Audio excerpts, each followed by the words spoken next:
Секретные переговоры за несколько часов до судьбоносной встречи. Уже известно, будет ли договор без Украины.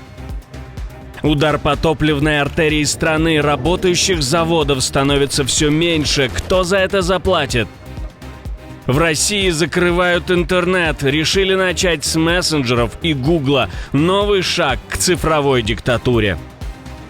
Задержание с летальным исходом. Сколько людей ФСБ убило до суда, даже до обвинения? Журналисты все посчитали. Эти и другие самые важные события вечера среды 13 августа. Самые важные и срочные новости, эксклюзивные подробности. Вы смотрите информационный выпуск «Нехта». Оперативно о событиях в России, Беларуси, Украине и мире. Раньше и понятнее других. Все, что нужно знать сегодня. День, который может изменить баланс сил в войне и судьбу Украины. За закрытыми экранами мониторов Владимир Зеленский, лидеры крупнейших стран Европы и президент США Дональд Трамп проведут серию срочных онлайн-переговоров. Всего за несколько часов до встречи Дональда Трампа с Владимиром Путиным. Источник, знакомый с внутренними обсуждениями в США, сообщил, что нельзя исключать возможности того, что Трамп будет стремиться заключить соглашение непосредственно с Путиным, без участия Украины или Европы. Но источник выразил сомнение в этом, отметив, что это может создать проблемы с Киевом и ЕС.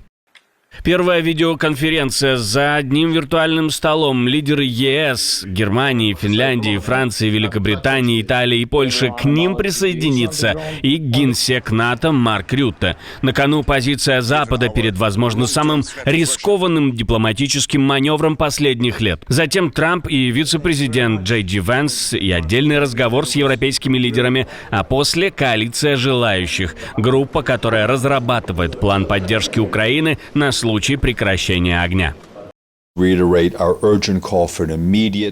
призываем к немедленному, полному и безусловному прекращению огня в качестве первого шага на пути к справедливому, всеобъемлющему и устойчивому миру, который обеспечит суверенитет, независимость и территориальную целостность Украины в ее международно признанных границах в соответствии с Уставом ООН, международным правом и всеми соответствующими резолюциями ООН. Мы, конечно, готовы поддержать любые усилия, направленные на достижение этой цели.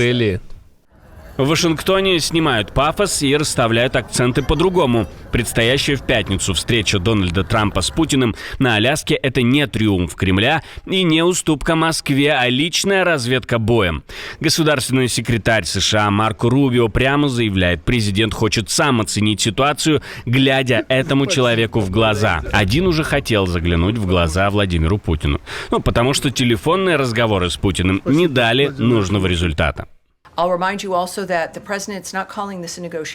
Я также напомню вам, что президент не называет это переговорами, он не просил об этом. Как я уже говорила вам ранее, его замечания были о том, что это нужно для того, чтобы посмотреть, что происходит, посмотреть, что возможно. Поэтому я думаю, что переговоры — это определенно не то слово. По словам Марко Рубио, это будет ознакомительная беседа, на старте которой станет ясно, есть ли вообще шанс на успех. Если кто-то в Москве празднует победу, зря. Трамп подходит к этому как к проверке оппонента, а не как к жесту доброй воли. Госсекретарь напоминает, что глава Белого дома славится умением заключать сделки и добиваться своего именно в личных переговорах. А на Валдае уже целая крепость, резиденцию Путина, где, по данным расследователей, он проводит время с сыновьями Алины Кабаевой, теперь окружает 12 позиций ПВО. В основном это панцири на специальных башнях. Новые спутниковые снимки Яндекса и фотографии сервиса Яндекс.Зеркало показывают плотное кольцо обороны вокруг объекта. Радио «Свобода» отслеживает укрепление валдайской резиденции еще с конца 2024-го и отмечает расположение каждой установки можно увидеть на их интерактивной карте. Напомним, в феврале 2023 года проект сообщал о специально построенном для Кабаевой доме рядом с путинской резиденцией, к которому даже проложили отдельную железнодорожную ветку. 12 башен с панцирями — это всего лишь в 5 раз меньше, чем общее количество позиций ПВО, которые ОСИНТ-эксперты и Радио Свобода нашли за 2 года в Москве и области с населением свыше 20 миллионов человек. Становится понятно, что для России дороже. Нефтяное сердце Кремля в огне. Украинские дроны били сразу по 3 ключевым объектам.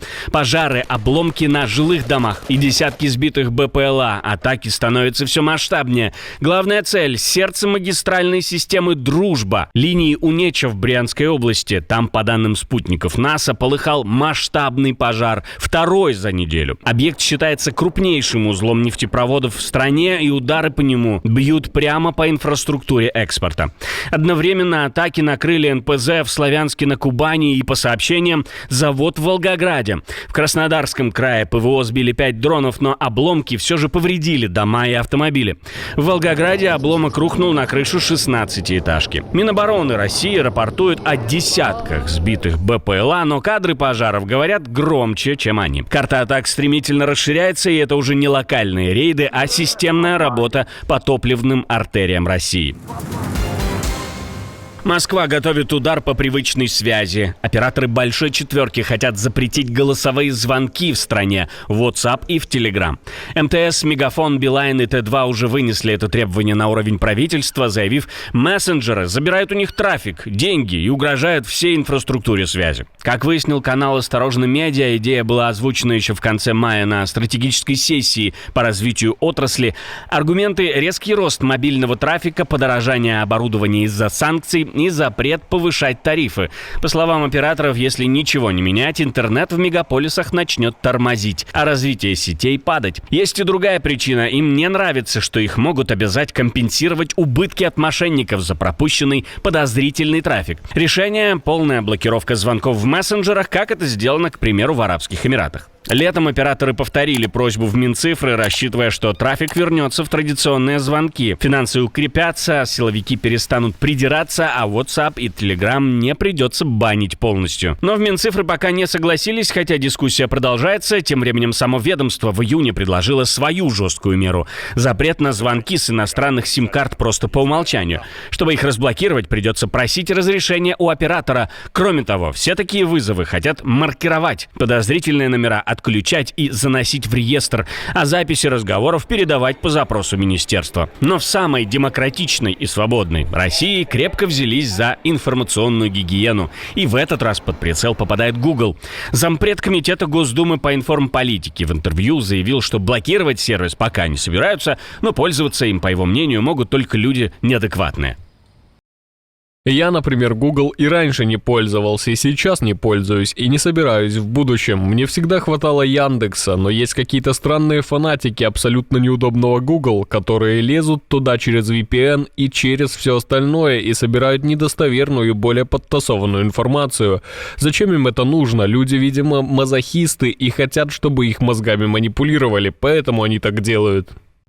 Вместо всего этого продвигают патриотичные решения, к примеру, приложение Max, которое называют более безопасным, ведь его серверы находятся в России, а значит, контролировать их гораздо проще.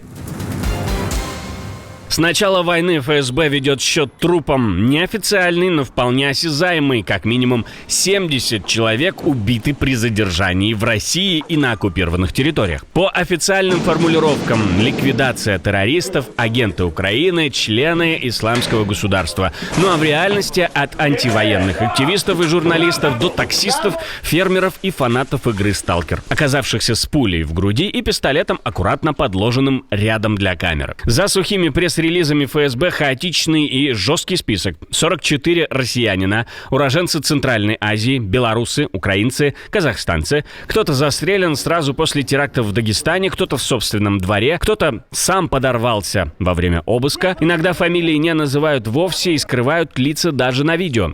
Официальные обвинения разнятся. 28, по заявлениям ФСБ, работали на украинские спецслужбы, 27 якобы связаны с исламским государством, остальные или исламисты без уточнения, или радикалы, или их пособники. Но за каждым случаем отдельная история, в которой слишком часто совпадают сценарии. Перестрелка, взрыв, оперативная съемка, оружие на полу. На Северном Кавказе таких задержаний больше всего. Дагестан, Ингушетия, Кабардино-Балкария. Есть и столичный след. Москва и область, Калуга, Ставрополь и оккупированные территории. ФСБ показывает, что контролирует ситуацию, но цифры директора Бортникова за 2024 год — это 38 тысячами убитых, расходятся с публичными отчетами. Значит, мертвых может быть еще больше, намного больше. И, возможно, их истории мы никогда даже не услышим.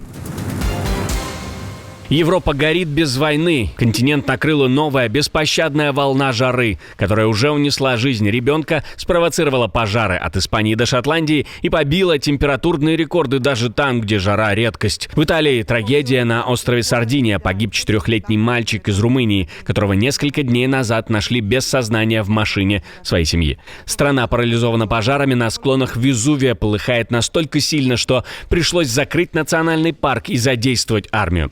В Испании пламя добралось до Лас-Медулас, древнего горнодобывающего района времен Римской империи, объекта всемирного наследия ЮНЕСКО. Сотни людей эвакуированы, а температура в ряде регионов подбирается к 40 градусам. Португалия, Албания, Черногория, Хорватия, Турция — везде пожарные ведут отчаянную борьбу. Во Франции установлены новые рекорды: в Бордо 41,6 градуса, а жара уже вторая за лето и продлится как минимум до 20 августа. Даже обычно дождливая Шотландия горит. В Эдинбурге закрыли туристические тропы на гору Артура, символа города, пока пожарные пытаются взять под контроль огонь, вероятно, возникший по вине человека.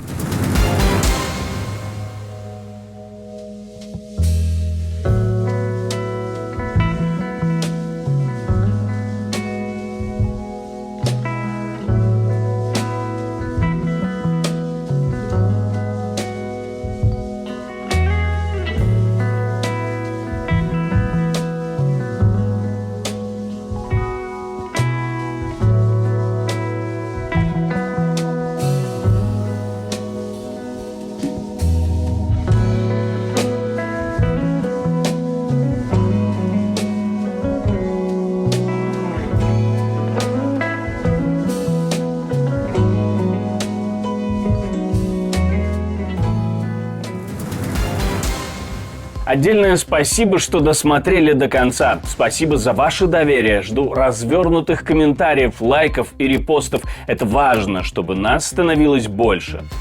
На этом пока все. До новых встреч и хороших вам новостей.